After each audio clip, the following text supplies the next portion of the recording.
کہا جاتا ہے کہ 6 صدی ہجری کے اندر یہ کتاب عرب کے ایک مشہور تاجر محمد علی بن زید کے پاس تھی، اور اس نے یہ کتاب ایک بھاری قیمت دے کر خریدی تھی کیونکہ اس کی اس وقت کے اندر صرف ایک ہی کاپی موجود تھی جو کہ اس کے پاس تھی۔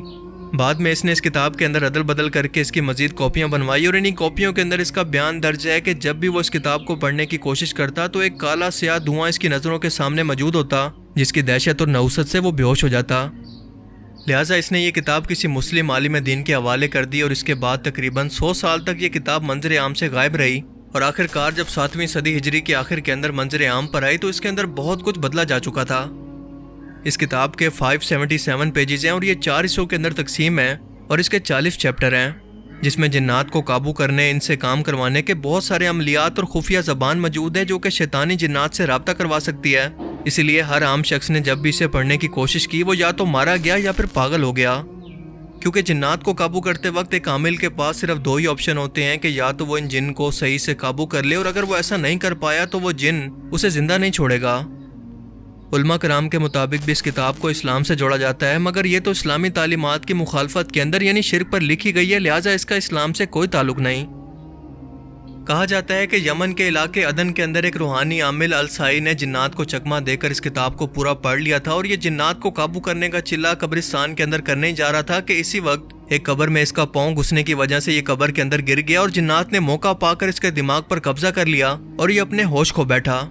یہ 10 سال تک اسی طرح سے دیوانہ اور پاگل بن کر گھومتا رہا۔ آخر کار جب اسے ہوش آیا تو اس نے اس کام سے توبہ کر لی، مگر اس کی کہانی پر کبھی کسی کو یقین نہیں آیا۔ دیکھیں، شیطان کے ساتھ معاملہ کرتے وقت بظاہر کام انسان کو یا پھر عامل کو یہ فائدہ نظر آ رہا ہوتا ہے کہ شیطان اس کے تمام کاموں کو فوراً سے کر دے گا، مگر شیطان کی فطرتی مکاری اور دھوکے بازی ہے۔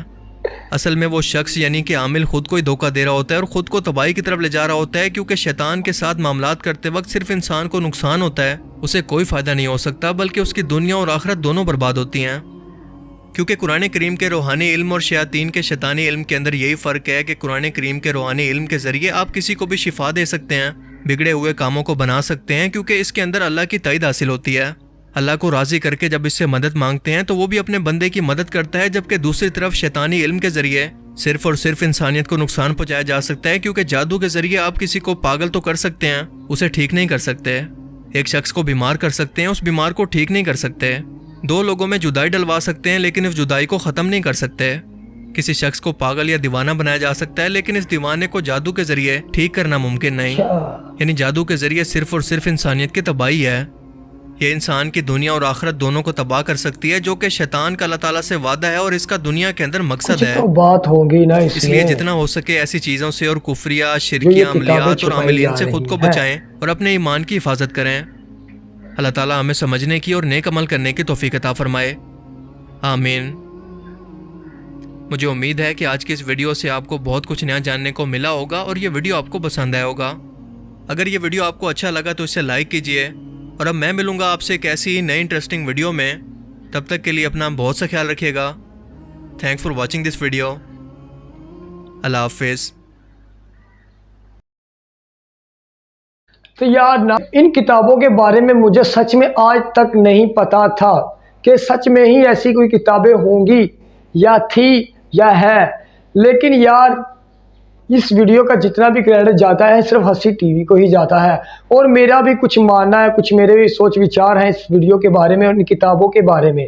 کہ یار اگر ایسا ہوتا کہ جیسا ہمارا معاشرہ، جیسے یہ لوگ پاگل ہوئے ہیں، اگر کسی لڑکے کو لڑکی سے پیار ہوتا تو وہ یہ کتاب راتوں رات پڑھ کر اس پہ دم کر دیتا یا جو بھی یار لکھا ہوا ہوتا، تو مجھے اتنا یقین ہے وہ ساری رات یہ کام کر لیتا، تو وہ جا کے حاصل نہ کرتا اس کو، کیونکہ محض یہ باتیں ہی ہیں۔ اور دوسری بات یہ، ایک بندہ اچھا خاصا کاروبار کر رہا ہے اور اچھا خاصا پروفٹ کر رہا ہے، اور اس کے ساتھ والی جو دکان ہے یا سامنے والی دکان ہے وہ اتنی پروفٹ نہیں کر رہا، وہ یعنی کہ کچھ بھی نہیں ہے اس کے پاس، تو وہ کتاب پڑھ کر خود کی دکان چلا نہیں سکتا۔ بھائی یار یہ سب ایک نصیبوں کا کام ہے، اور سب یار یہ دنیائی باتیں ہیں میرے حساب سے۔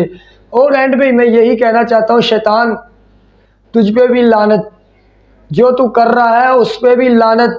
اور جو تو کرنے والا ہے اس پہ بھی لعنت، کیونکہ یہ شیطان کا کام ہے ایک دوسرے کو ورگلانا، ایک دوسرے کے ساتھ لڑائی جھگڑے کروانا,